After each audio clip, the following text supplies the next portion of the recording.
মুক্তির আগেই বিতর্ক শুরু হয়েছে ভারতীয় সিনেমা আদিপুরুষ নিয়ে। এমনকি এই বিতর্কের আগুন ছড়িয়ে পড়েছে প্রতিবেশী দেশ নেপালেও। আর তাই বিবাদ থামাতে নেপালে শুধু আদিপুরুষ নয়, সব হিন্দি সিনেমা মুক্তি এবং প্রদর্শনের উপর নিষেধাজ্ঞা জারি করা হয়েছে। বিস্তারিত মেজবা রহমানের প্রতিবেদন, কণ্ঠ দিয়েছেন ফারজানা ববি।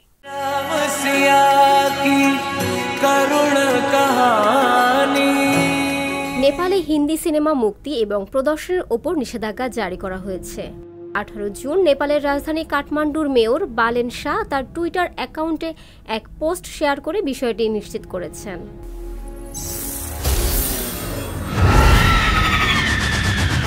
এক টুইট বার্তায় মেয়র বালেন শাহ জানান, 19 জুন থেকে কাঠমান্ডু মহানগর থেকে সব হিন্দি সিনেমা প্রদর্শন বন্ধ করা হবে, কারণ আদিপুরুষ সিনেমা থেকে আপত্তিজনক সংলাপ এখনো সরানো হয়নি। भारत की किसी बेटी पर हाथ डालने से पहले दुराचारी तुम्हारा पौरुष याद करके थर्रा उठेगा।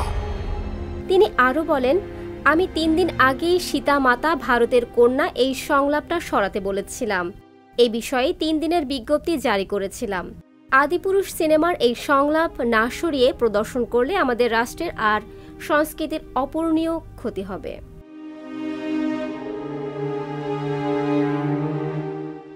তাদের দাবি যে দেবী সীতার জন্ম ভারতে নয়, নেপালের জনকপুরে হয়েছিল। এই বিবাদের পর নেপালি সেন্সর বোর্ড দেবী সীতার জন্ম ভারত এই শব্দ মিউট করে চালানোর অনুমতি দিয়েছিল, কিন্তু এই বিবাদ কিছুতেই থামার নাম নিচ্ছিল না। এদিকে কাঠমান্ডুর মেয়র আরও দাবি তুলেছিলেন যে মূল ছবি থেকে সীতার জন্ম সম্পর্কিত সংলাপটি সরাতে হবে।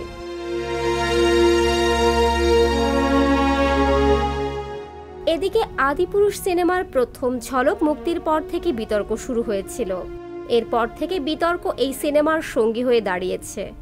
ওম রাউত পরিচালিত সিনেমাটি মুক্তির পর থেকে আরও নানা বিতর্ক মাথাচাড়া দিয়ে উঠেছে। এমনকি এই বিতর্কের আগুন এবার ছড়িয়ে পড়েছে প্রতিবেশী দেশ নেপালেও।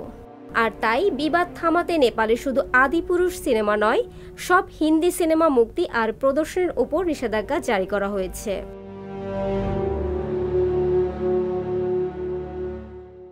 প্রবাস আর কৃতি স্যানন অভিনীত এই সিনেমার সংলাপ নিয়েও চতুর্দিকে সমালোচনার ঝড় বয়ে যাচ্ছে। আর তাই চাপের মুখে পড়ে নির্মাতারা আদিপুরুষ এর সংলাপ বদলাবেন বলে জানিয়েছেন।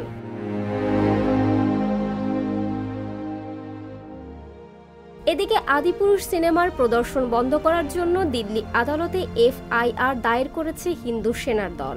এই সিনেমার বেশ কিছু সংলাপ, দৃশ্য আর চরিত্রগুলোকে বাদ দেওয়ার দাবি তুলেছে তারা।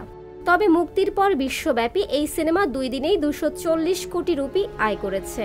500 কোটি রুপিতে নির্মিত সিনেমাটি প্রথম সপ্তাহে আনুমানিক 400 কোটি রুপি ছাড়িয়ে যাবে বলে ধারণা করছেন বাণিজ্য বিশ্লেষকরা।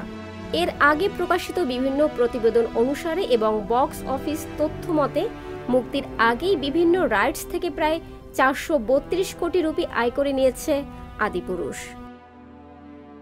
ফারজানা ববি, সংবাদ প্রকাশ। সংবাদ, ফিচার ও অনুষ্ঠানের জন্য ভিজিট করুন সংবাদ প্রকাশের ওয়েবসাইট এবং যুক্ত থাকুন ফেসবুক পেজ ও ইউটিউব চ্যানেলের সঙ্গে।